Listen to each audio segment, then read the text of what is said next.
work-at-home mom of two. As a military and air traffic controller's wife, she's lived in some crazy remote places, including the south rim of the Grand Canyon National Park. She loves peanut M&Ms, making family videos, and constantly learning new things. Jenessa's story is one filled with loss, grief, and heartache, but it's also filled with joy, hope, and a lot of rising back up. She's been pregnant 8 times, 6 of those ending in traumatic loss, 2 early miscarriages, a stillbirth, and 3 later losses in the second trimester. While there are still no answers to why, she perseveres and has hope and faith in God. She came to the realization 2 losses ago that she has a lot of miscarriage experience and a lot of light to share with mamas going through the same thing. She shares tips, insights, reality, and solidarity over at Jenessa on Instagram. Really fast though, this girl, like, when you watch someone go through so many things and you see them over and over and over again stand back up, it's one of the most beautiful things to experience, to watch. And it's heart-wrenching and it's amazing at the same time. And she has stood back up over and over. And so this is a huge deal for her to speak today. And she's stepping out of her comfort zone for us today because I just want you to hear it from her. And she has a lot to share. So come on up, sis.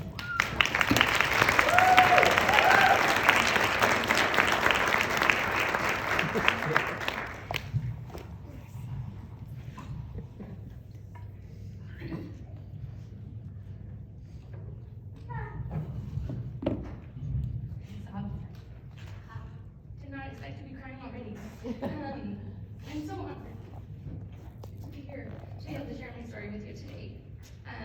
When Aubrey asked me to share it with you, the first thing I thought was, how do I share a decade-long story with you in 45 minutes? And how do I make it so you can apply it to your life too? I spent some time praying about it, and it hit me at the most random time. We're going to play a game of Shoots and Ladders. If you want to pull out your phone and quickly Google an image of Shoots and Ladders game board, the red and yellow one from when I was a kid, the best. But I'd love for you to have a refreshed visual of what that game board looks like. My life, the last few years, has felt like a giant game of Shoots and Ladders. I felt like I've been rolling the dice and hitting every spot that has a shoot. It has felt like a lot of empty steps without upward or downward movement. And as I've been looking back, I've seen so many spots where I needed to climb the ladder out of darkness. I didn't just escape the darkness, I climbed the rungs of these ladders out of it. You're about to hear my Shoots and Ladders story, but I'd love for you to think of what the shoots in your life are. And as you listen to mine, I hope that you'll find tools that you can use to add running to your life. So we're going to start my story out on a ladder. I married my husband Derek, he's over here, in September of 2012. He was starting in the Air Force as an air traffic controller, and he was stationed at Edwards Air Force Base in California, which is very remote. 45 minutes from the grocery store, it's in the middle of Barstow and Bakersfield. Just talk closer to your mic. Okay, sorry. That is much louder. And so it's in the middle of nowhere. When we got married, I had 2 semesters left of my degree in psychology, and I graduated in May of 2013. We knew we wanted a big family, and we wanted kids close together. So we started trying to grow our family as soon as I graduated, and we were so excited, which leads me to our first shoot. I didn't know much about infertility. I never knew anyone that had dealt with it, or at least they hadn't talked about it. We fully expected to see a positive pregnancy test that first month, but we didn't, and then we didn't, and then we didn't, and then we still didn't. 12 months of not seeing a positive on a pregnancy test. We had some testing done, and after finding a pretty easy fix, we found out we were pregnant in month 13. We were so excited, and we began to tell our family and friends right away. We saw a heartbeat at 8 weeks, which was magic, and we were giddy. And they say once you see a heartbeat, that all is well. But 2 weeks after we saw that sweet heartbeat, I began to pop massive clots. We rushed to the ER and found out that I had a subchorionic hemorrhage, and baby had a 50-50 chance that they would make it. I was sent home on bed rest orders, which didn't last long because I miscarried our sweet baby to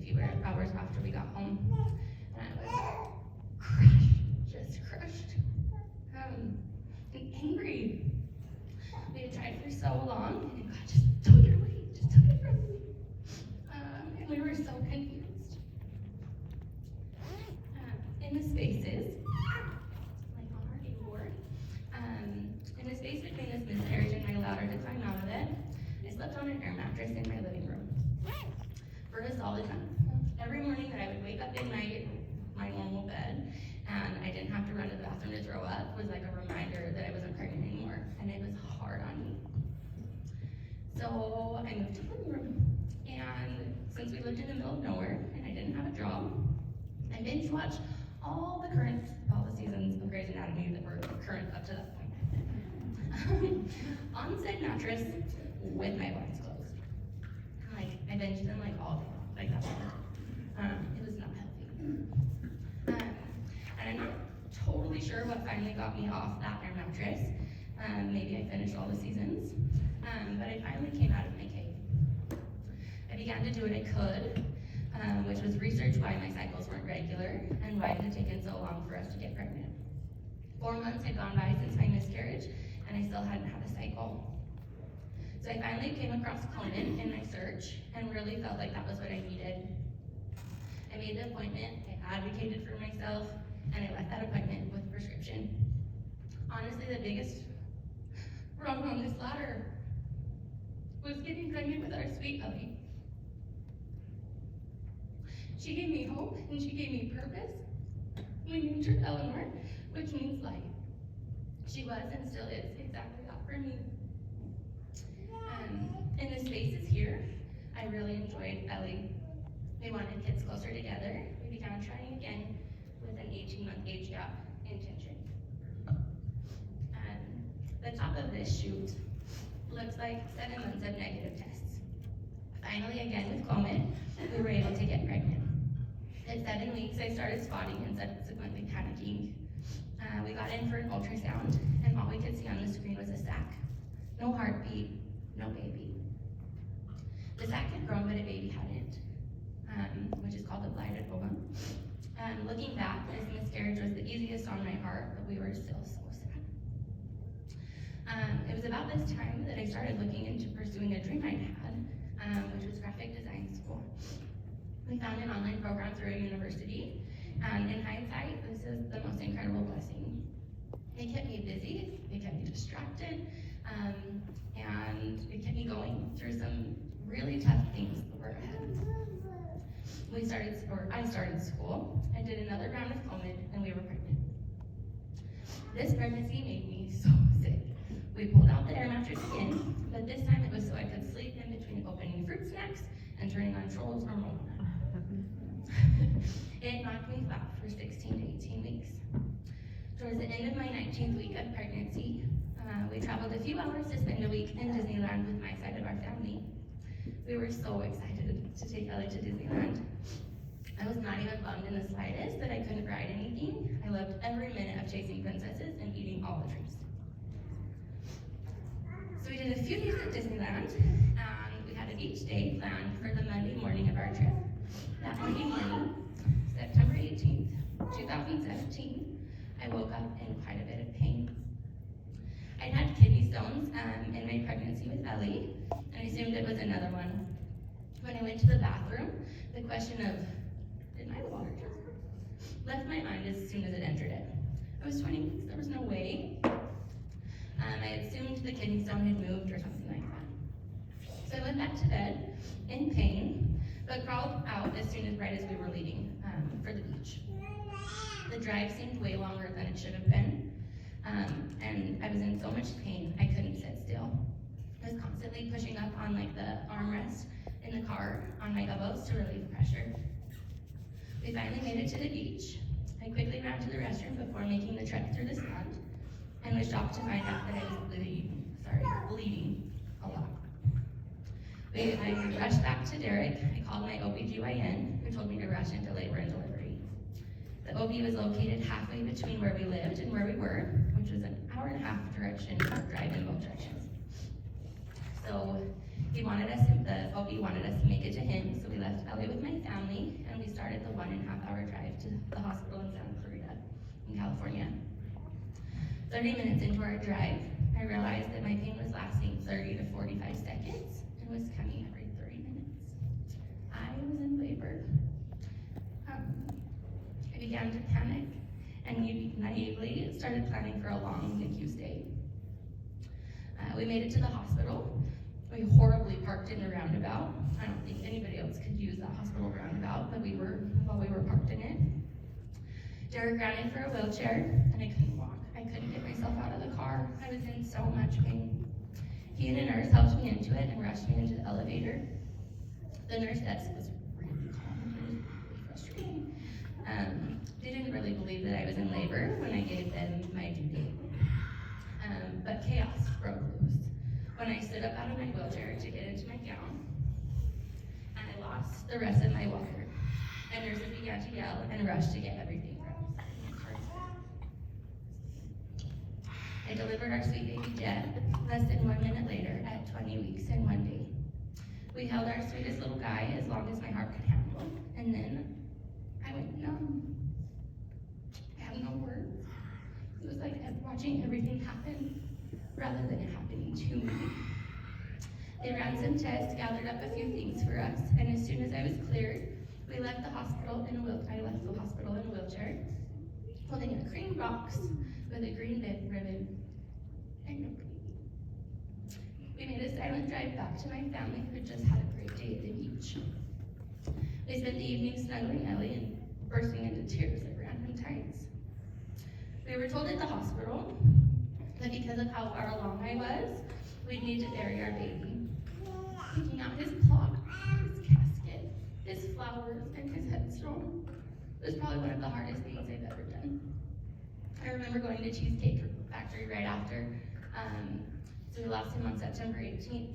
Our anniversary was September 21st, and several days later we decided to go to Cheesecake Factory to kind of try to celebrate our anniversary late. And I remember wondering why people weren't like coming up to me and hugging me or like getting up out of their seat and giving me their seat. Like, wasn't I just lost my baby stamped on my forehead? Because it sure felt like it was. The spaces after losing Jet were heartbreaking ones. I remember begging God to give me my baby back. Nothing else mattered. I just wanted my baby back. I spent a lot of time wondering what I had done wrong, or if I had somehow wished him away because I had wanted Ellie to have a sister close in age and not a brother. And it was a heavy weight. It was a heavy weight to carry. But luckily, my ladder to climb out was heavily assisted by my Father in heaven. The rungs on this ladder were looking for God's hand in this situation and finding it everywhere. I looked for the blessings, and I found so many. The first place that I found God's hands was in the people and circumstances surrounding this loss. We were on a family vacation, and it's tempting to be upset that my family vacation was ruined. But I didn't go there. I realized what an incredible blessing it was that my mom, who Ellie trusted almost as much as she trusted Derek and I, was right there, and I didn't have to send her somewhere with a stranger for several hours. We came right home to a family that was ready to love on us. We got to go to the good hospital rather than our local one that was closer to where we lived. Had I gone there, I would have delivered our baby in triage in between curtains. Whereas at this other hospital, I got to deliver in a room, a private room, and it was just so much better. So like finding those blessings was game-changing for me. This loss was hard, but God created the best circumstances for this to happen in. This realization helped me so much to not be angry and to realize God had a plan for this. As I was grieving this loss, I was reminded of a cool experience with Jet's announcement pictures. I hesitated to get them done, but I found a photographer that was building her portfolio, which usually means the pictures are cheap or free. We were just about to separate from the military, and we didn't have another job lined up, and so we were being very frugal. And so the night before, I asked her how much we could pay her, and she said $95, and I panicked. I really panicked. We just didn't have the money. But I had taken a course. I knew why she needed to charge that. I knew it was really, truly cheap, but we just didn't have the money. I agonized over it for hours.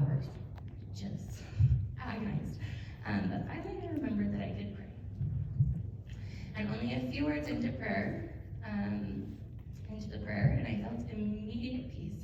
And the thought, get the pictures done, the money will work out, came to my head. So we moved forward, and I was still unsure about how it would work out. But that next morning, a lady I had babysat for the previous summer asked me if I could babysit for 8 hours the next week.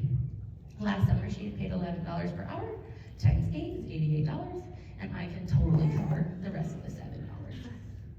So I watched them, and she came home and she asked me how much she had paid me the last summer. Told her $11.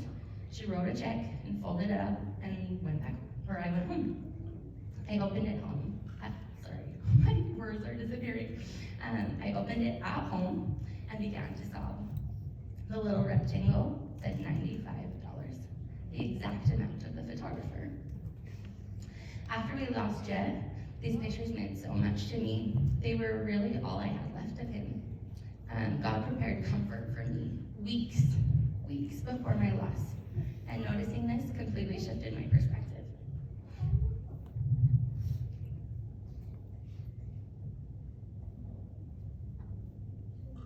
Sorry.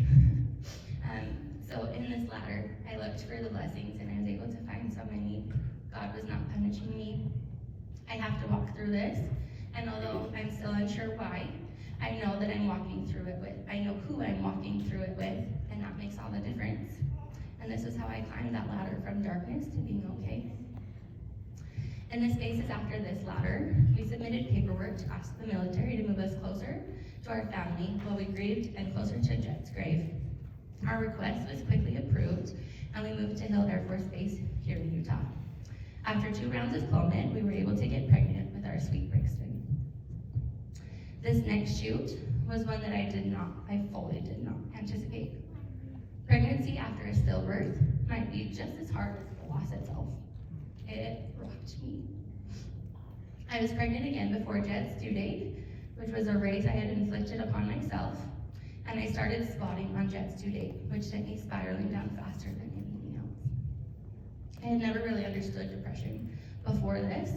I had assumed it was just that people were sad and didn't have anything happy to bring them out of it. And I quickly learned that is not what depression is. I wanted this baby so badly, yet I did not want to get out of bed. I didn't want to turn on the light.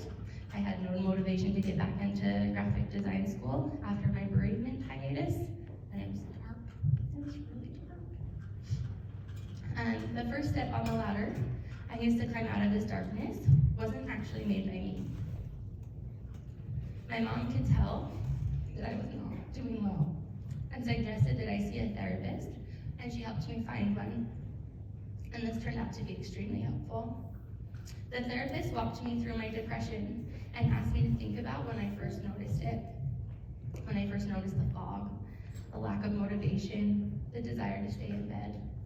I traced it back to the day that I started spotting, and I told her about the massive history essay I had due around that same time, and I had been potty training Ellie in the gloomy month of February. We were house hunting and getting outbid on every house, and I was sick. I was so sick. When I named all of these things, the therapist looked at me and said, "Well, no wonder you're depressed. That's a lot." And I'll never forget it. Her validating me in it and giving me permission to not feel guilty about it allowed me to realize that there were things that got me there. And if there were things that got me there, then there were things that could help me get out of it. It changed it for me, and I was able to climb out. The spaces here are my favorite ones. My sweet Brixton was born in August of 2018, and for the first time in a long while, I got to breathe. I was no longer running the race of trying to get pregnant or stay pregnant.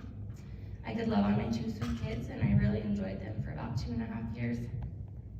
Life was really good, and I was really thriving. We still wanted to add a 3rd baby, and thought it would be so easy now that we knew the right Clomid dose. I knew that I needed progesterone shots in order to carry a baby to term. So getting this next baby here would be a breeze. This was in the early fall of 2020, and now it's 2023. And no 3rd baby.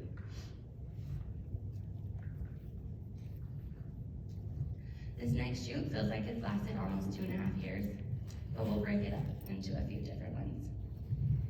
We knew at this point that Clomid was the trick, and we knew the right dosage, right? Wrong.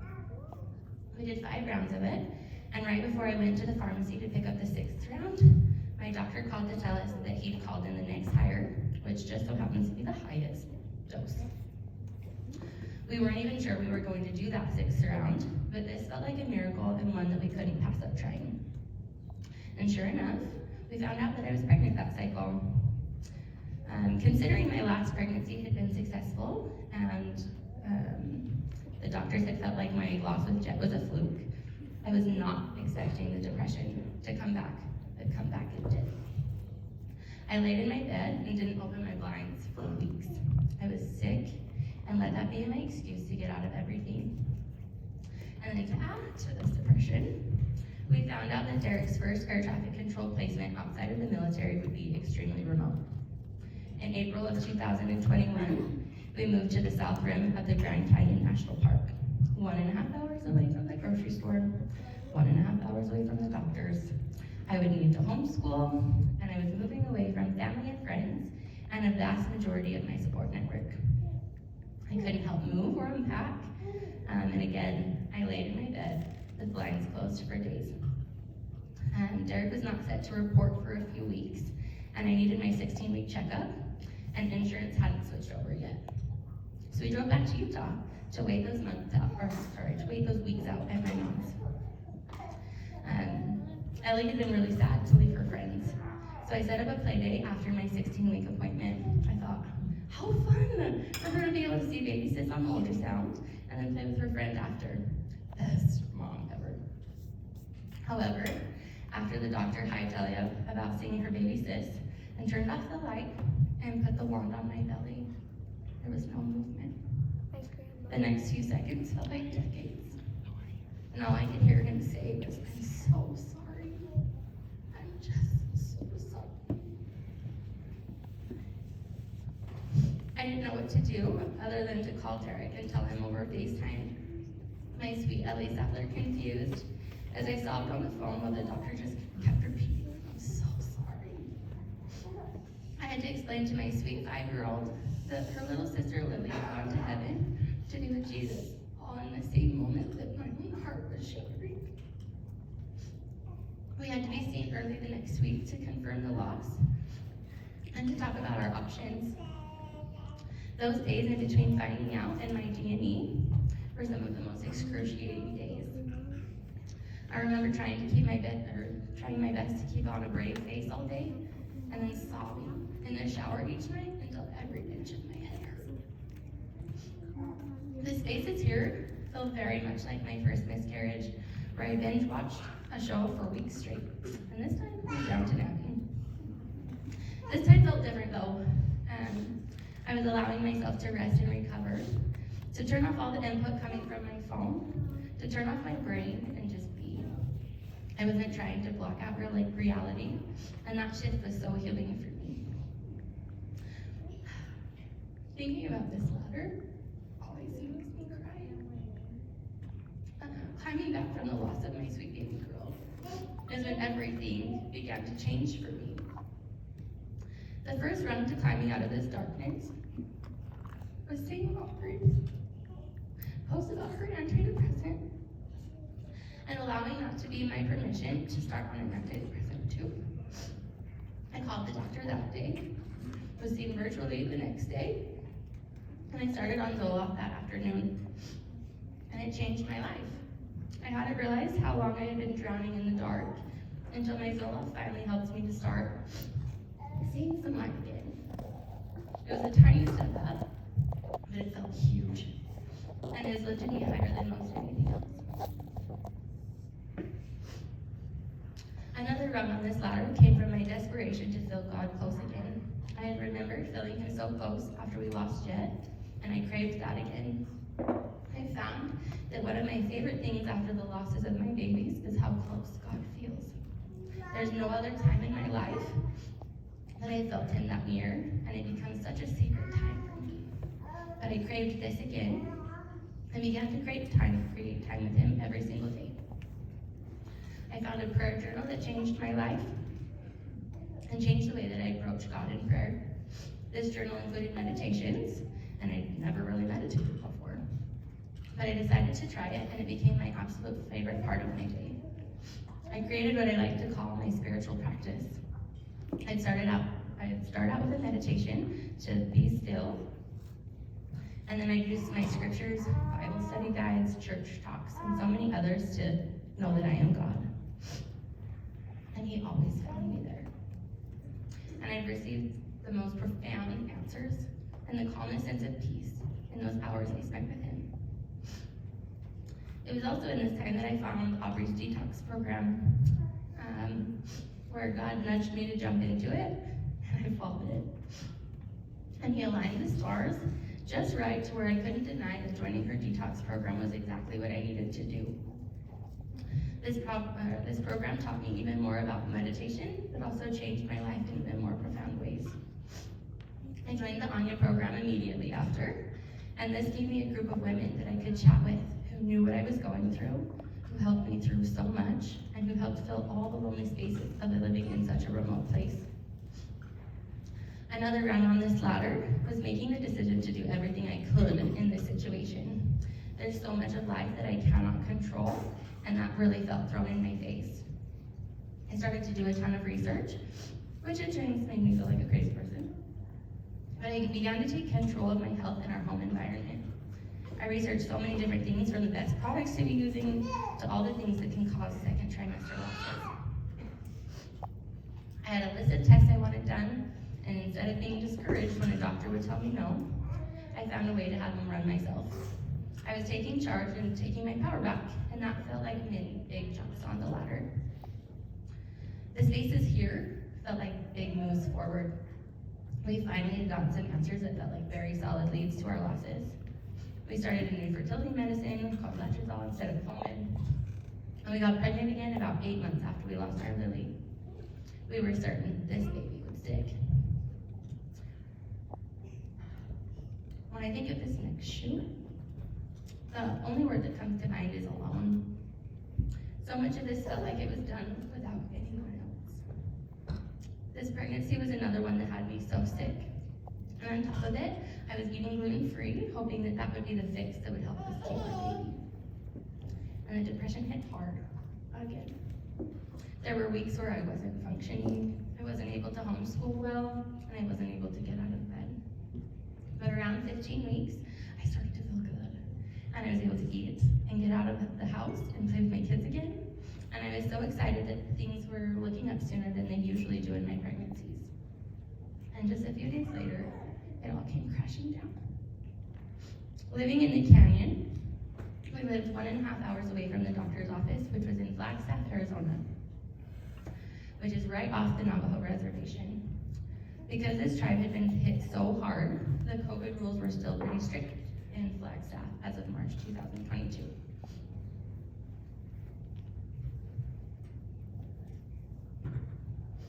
I went into my 16-week appointment alone and found out all alone that our sweet baby's heart had stopped beating.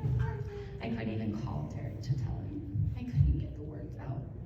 I texted him the coldest Thursday and gave him little updates like checking on the bigger ultrasound and discussing next steps.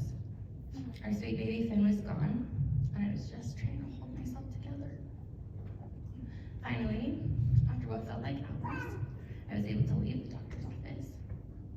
I walked out of the doors, and the first thing I saw was Derek jumping out of the car and running to me as fast as he could. We met in the middle of the street, and my knees buckled. He dropped to the ground with me, and we both just sobbed. Now I can't see my cards. The next 10 days might have been the darkest of my entire life. I had to wait 10 days for my surgery, and those days in between were hard. You can't move forward if you're stuck. You can't work on healing because you'll have to do it again after surgery. It's a special level of awful. My mom came to be with us and help out with the kids, and she and I spent a lot of time discussing whether or not I needed to check into an inpatient facility. I hurt so much, and I couldn't really see the point in life. Finally, the day of my surgery came, and I was told that Derek couldn't be in pre-op with me, which was hard. He handles all of the paperwork and all of the arrangements with our mortuary, and I had to do all of that and go under all by myself. Then to top it all off, my COVID test came back positive. After I'd already been prepped for surgery, and this changed everything. I could no longer be put under, and instead would have a spinal block and sedation. I had to be in complete PPE and be wheeled into a COVID bubble around the OR, and I felt like an alien. I had to hug a random stranger, also dressed in PPE, while I got my spinal block. I had been promised at the beginning of the day that I'd see Derek in post-op, which I had been picturing all morning to help me get through the surgery. But because of this positive COVID test, I had to stay in the OR, all by myself with one nurse the whole time. I didn't see Derek for 8 hours and only saw him again when they helped me into the car on the curb. This is the most alone and lonely I've ever felt. In these spaces, I desperately wondered what I was missing. Why was I getting this trial over and over again? What was I not learning? Each time it made me have to do it again. This ladder feels like a really tall one with a lot of rungs, but I had a really deep, dark pit to get on. The first rung on this ladder was one that, looking back, seems so silly, but I was really proud of myself that day. I opened my blinds. It was the first step to letting the light back in, even if it was just physical, at that point, and not yet mental light. The next step on this ladder was taking the time to ask God the questions I had had in the spaces. What was I missing? What was I not learning? And I got the sweetest answer that has since left me with so much peace. He told me that it was not what I was missing, it's what I already had. I have an incredibly supporting and loving husband. I have 2 very sweet kids. I have a mom that will drop anything for me to be there. And I have a testimony. I have the ability to get back up from this. I wasn't told why I have to go through this, but I was told that it's not my fault. It's not a punishment, and I'm not blind to the lesson. They say healing isn't linear, and I 100% stand by that. So this rung I'm about to share with you, it didn't happen right after this loss. In fact, it happened just last week. I've been working with a therapist doing EMDR. EMDR is a therapy modality where the therapist has you move your eyes, and that helps you to desensitize your trauma and to reprocess it. Sounds a little weird, and it is, but I've seen it work in the most beautiful way. At one point, I was telling my therapist that I was so alone in this loss. I found out alone, I made all the decisions alone, I was alone in the darkness, I was alone in the hospital. I did this little arm movement that my eyes follow, which she does after every statement, like that I was a lone one. And as I watched his hands, my eyes filled with tears. And this overwhelming feeling came over me. No. God was with me the whole time, even if I couldn't see him. And Derek may not have been right there with me, but he was as close as anybody that can be. He was out in the parking lot, available by phone every second. And I had an army of prayers. And people thinking of me. I was not alone. And this realization has been so healing for me, even a year later.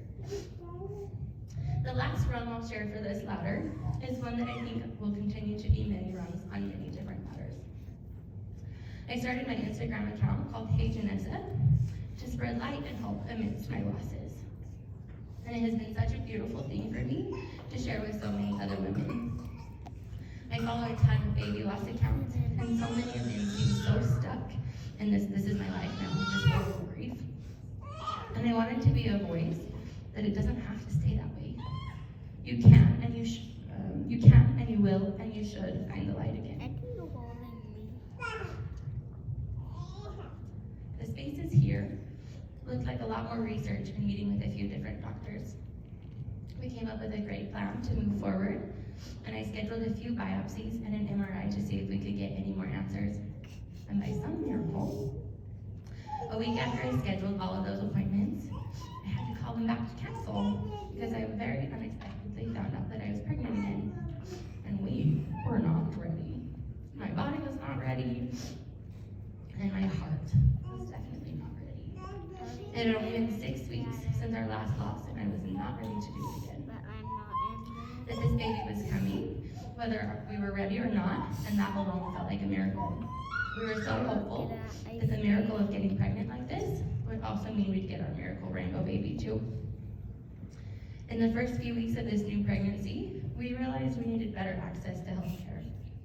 We began putting together a package to ask the FAA, the Federal Aviation Administration, who Derek works for, to move us. And it was quickly approved with the news that we'd be moving to Boise.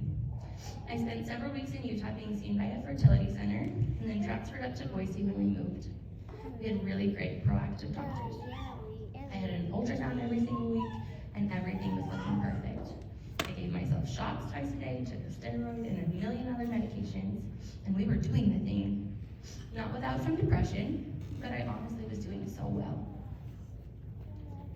The next shoot starts here, and I was doing so well, and then I wasn't. The kids and I moved to Boise in July to be able to get them enrolled in school and settled in. Derek wasn't able to leave the canyon until the middle of September, and we didn't want to have to enroll them in school late. So while he was still in the canyon, I went into my 16-week ultrasound with my maternal fetal medicine doctor.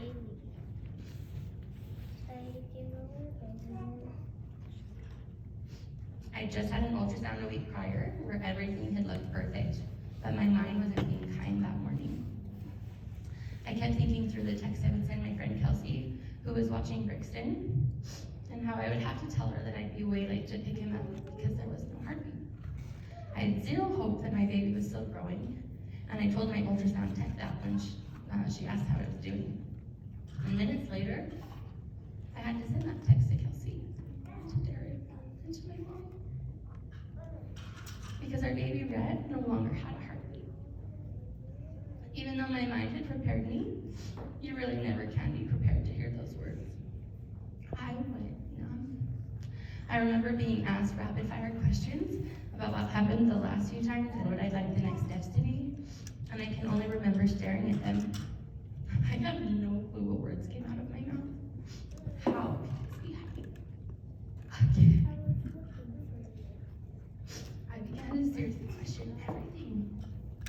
Why was I given this miracle baby to have it taken away? Did I not pray hard enough or correctly? Did I jinx it with my prayers in some way? I began to way overanalyze how I prayed, and I began to be angry.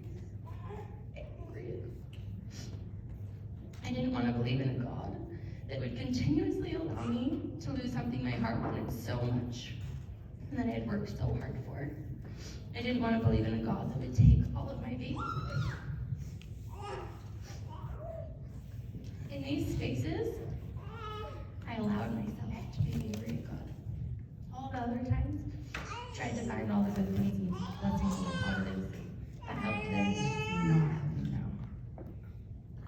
And after feeling a lot of guilt that being angry at God meant I didn't have faith, I realized it actually is a sign of faith. How could I be angry at someone that I didn't believe in? How could I be angry at him for not healing me if I didn't believe that he could heal me? Faith for me in this season looks like working through my anger with God. I've told him all about it, and as I've done so, he's slowly been able to chip away at my heart and to help me see some of the things that have come from this trial. One of the rungs on the ladder to climb out of this loss was unexpected. I started to share some of the more personal details of second trimester losses on my Instagram account. The women that I've been able to connect with and the words they've said to me have lifted me more than I ever expected. I always debate whether or not to share after a loss and how much to share, but I've learned that sharing is always better. People can't lift you up if they don't know what you're going through. So we've reached the present in my story, and I'm in the longest stretch of space I've ever given myself. After all of my other losses, I've been in a mad dash to find answers, staying up at all hours of the night researching, creating races and finish lines against myself, like needing to be pregnant before the previous due date. But I've let all of that go. I'm breathing deep, and I'm giving myself grace, and letting life unfold as God wants it to, and seeing that His picture for my life is really so beautiful. Life will happen as it's supposed to, and I know I'll be guided to the answers I need when they're supposed to come. I'm focusing on healing my body and healing my pain, and that makes these spaces actually feel like several rungs on a ladder. So how do I apply this to your life? Let's break down our chutes and ladders game again. I want you to think about the chutes in your life. Are you in one right now? Chutes sure can feel like the end of the world, but I promise that they're not. There is always a ladder coming after, I promise. Your chute may feel so big that you can't climb out of it, and that might actually be true. You may need a few ladders and a few spaces to climb your way back up to where you were. But man, it's always worth the effort that it takes to climb. And there is so much beauty in the climb. And you know where there's also so much beauty? In the spaces. The spaces are so important. On a chutes and ladders game board, there is never a beginning of the ladder directly next to the bottom of the chute. And it's the same with life. The spaces in between the chutes and the ladders are critical. You cannot immediately start climbing at the bottom of your chute. You need space to breathe. You need space to feel. You need space to recuperate, to process, to pray, and to gain perspective. It may feel like you're stuck, but if you look at that game board again, it is still forward movement. And I promise if you give yourself this space without guilt, your climb will be much more easier and much more beautiful. The climb, the ladders. That's why we're here, right? To arise, to learn how to come to the light, to climb out of the darkness. The ladders in my life the last few years have added so much beauty into my life. One thing I wanted to emphasize about these ladders is that the rungs are not evenly spaced. Some of these rungs feel like massive leaps of faith. Other rungs may look like you've barely moved, but it's still upward movement, especially if that is all that you can do, like opening my blinds, for example. So don't expect your steps up to be evenly spaced. And the tiny steps add up to be bigger ones. So make sure you're doing those little things every day that move you upward. If you're needing a little help moving up your ladder, might I suggest making time every day to meet with God. Pray, read, be still, and listen to Him. He will show up for you and help you see clearly the next step, whether it's a run or taking a step into the next space. Take time to meditate and learn how to get out of your head. Your head can be a crazy place when you're flying down a chute.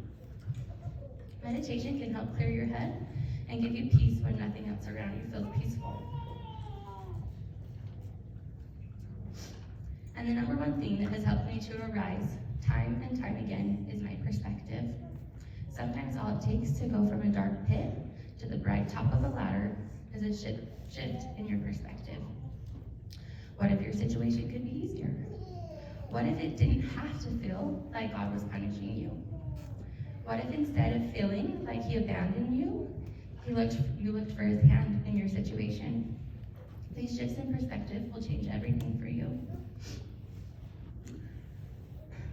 And the last perspective shift that I've had is the one that I want to end on. I'm really grateful for the things I've shared through our baby loss journey on Instagram, because it's really neat to go back and look at how far I've come. And a few times over the years, mostly on Jet's birthday, I share a picture of me holding the balloon I had signed right before I sent it off to heaven for him at his graveside service. And each time I've shared, it's been a little letter to that girl about how far she's come. But this year, as I've been sharing my story more on Instagram, I've been going back through all of our pictures, and I was caught up on one from our Disneyland trip. My cute little Belly was accompanied by my mom, my sister, Ellie, and her favorite princess, Princess Sophia. She was in heaven that day, and you could see on my face that I was too. The innocence on my face in that picture, it hit me so hard. And I thought about what letter I would write to her. Because man, some days I really miss her. Would I warn her about all of the hard things that were going to happen in just a few days? Would I tell her that that wouldn't be the last time, or even the second to last time? I don't think so. If I only had one page to write to her, I'd tell her about how strong she becomes. I'd tell her about the empathy she gains. I'd tell her about the impact that she is making. I'd tell her about the confidence that she exudes. I'd tell her about how intensely she'll feel joy. I'd tell her about how beautiful her story is going to be. And it's not beautiful because it's easy. And I'd tell her, and I'd tell her that she has everything she needs to get through it. I'd tell her, just as I'd like to tell you right now, that there is so much beauty in the climb. And I can't wait for her to see where we're at.